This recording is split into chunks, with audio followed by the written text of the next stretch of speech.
Hello, नमस्कार, आदाब, सत श्री अकाल और अस्सलाम वालेकुम। मैं हूं मोहम्मद अहमद काज़मी, लेकर आया हूं आपका पसंदीदा कार्यक्रम ग्लोबल न्यूज। भारत के जरिए गेहूं एक्सपोर्ट पर रोक लगाने के फैसले पर G7 के मेंबर मुल्कों ने भारत की नुक्ताचीनी की है। G7 में दुनिया के 7 डेवलप मुल्क Canada, France, Germany, Italy, Japan, United kingdom, America और यूरोपीय यूनियन शामिल हैं। G7 के एग्रीकल्चर मिनिस्टर्स ने एक बयान जारी करके कहा है कि भारत का यह कदम क्राइसिस को और गहरा कर सकता है।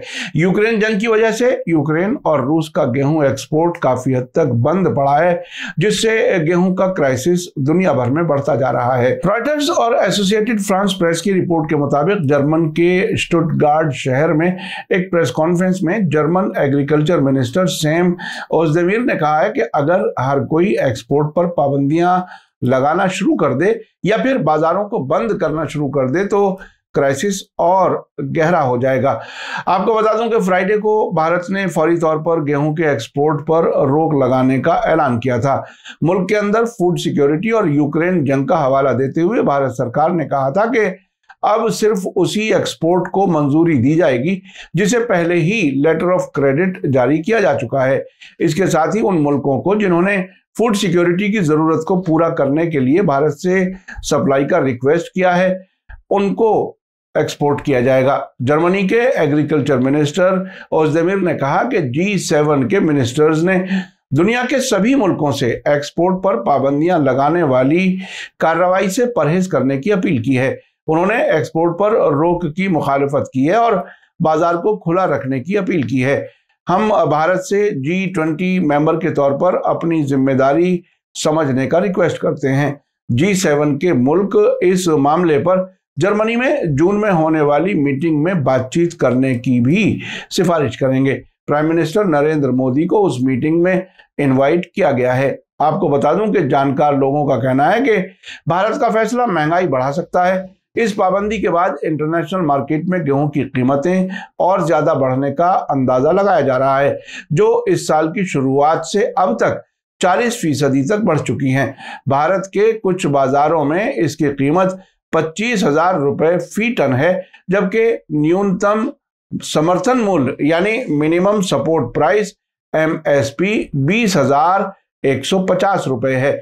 यूक्रेन और रूस दुनिया भर में पैदा करने वाले गेहूं का 1/3 पैदा करते हैं, लेकिन दोनों मुल्कों के बीच जंग का असर पैदावार और सप्लाई दोनों पर पड़ा है।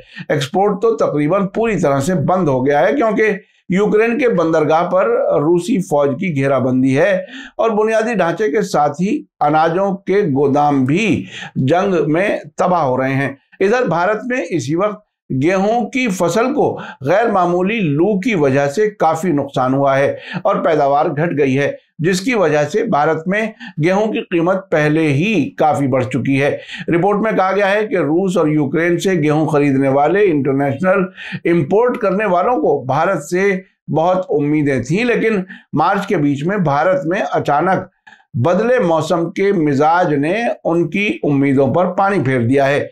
दिल्ली के एक ग्लोबल ट्रेडिंग फर्म के मालिक ने ये शक जाहिर किया है कि इस साल पैदावार घटकर 10 करोड़ टन या इससे भी कम हो सकती है। सरकार ने इससे पहले पैदावार 11 करोड़ 13 लाख टन रहने की उम्मीद जताई थी, जो अब तक की सबसे ज्यादा है। कारोबारी फर्म के मालिक ने कहा है कि सरकार की खरीद 50% से भी कम है। बाजारों को पिछले साल के मुकाबले में कम सप्लाई मिल रही है। ये सब इस बात की तरफ इशारा है कि फसल कम है। यह भी बताया जा रहा है कि दुनिया में बढ़ती कीमतों का फायदा उठाने के लिए भारत ने इस साल मार्च तक तकरीबन 70 लाख टन गेहूं का एक्सपोर्ट किया है, जो पिछले साल के मुकाबले में 250% ज्यादा है। अप्रैल में भारत ने रिकॉर्ड 14 लाख टन गेहूं का एक्सपोर्ट किया और मई में पहले से 15 लाख टन गेहूं के एक्सपोर्ट के सौदे हो चुके हैं। 2022-23 के लिए भारत ने 1 करोड़ टन गेहूं के एक्सपोर्ट का निशाना रखा था। गेहूं की सप्लाई में आ रही रुकावटों की हालत में भारत ने अपना एक्सपोर्ट बढ़ाने का फैसला किया था और अपने गेहूं के लिए यूरोप, अफ्रीका और एशिया में नए बाजार खोलने की कोशिश में था। इसमें से ज्यादातर हिस्सा इंडोनेशिया, फिलीपींस और थाईलैंड जैसे मुल्कों को भेजा जाता। देश में किसानों के आंदोलन को खत्म कराने के वक्त सरकार के जरिए किए गए वादों पर काम न होने पर देश का किसान नाराज है।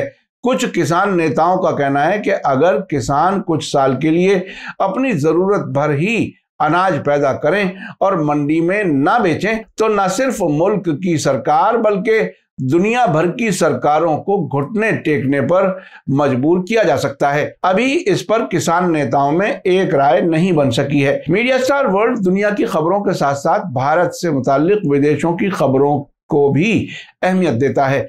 आखिर में आपको याद दिला दूं कि अगर आपने अभी तक media star world YouTube channel subscribe नहीं किया है तो सब्सक्राइब कर लें और घंटी दबाना ना भूलें। और अगर आप हमें फेसबुक पर देख रहे हैं तो हमारे पेज को लाइक करें ताकि हमारी हर नई वीडियो की खबर आपको सही वक्त पर मिल सके। इसी के साथ मुझे दीजिए इजाजत। ग्लोबल न्यूज का ये एपिसोड आपको कैसा लगा कमेंट्स में जरूर लिखें। थैंक यू, धन्यवाद, शुक्रिया। जय भारत, जय हिंद। मीडिया स्टार वर्ल्ड के और वीडियो देखने के लिए हमारे चैनल को सब्सक्राइब करें और सीधे नोटिफिकेशन पाने के लिए बेल आइकन दबाएं। और अगर हमारी खबर सच्ची और अच्छी लगे तो अपने व्हाट्सएप, इंस्टाग्राम, फेसबुक और ट्विटर अकाउंट पर जरूर शेयर करें।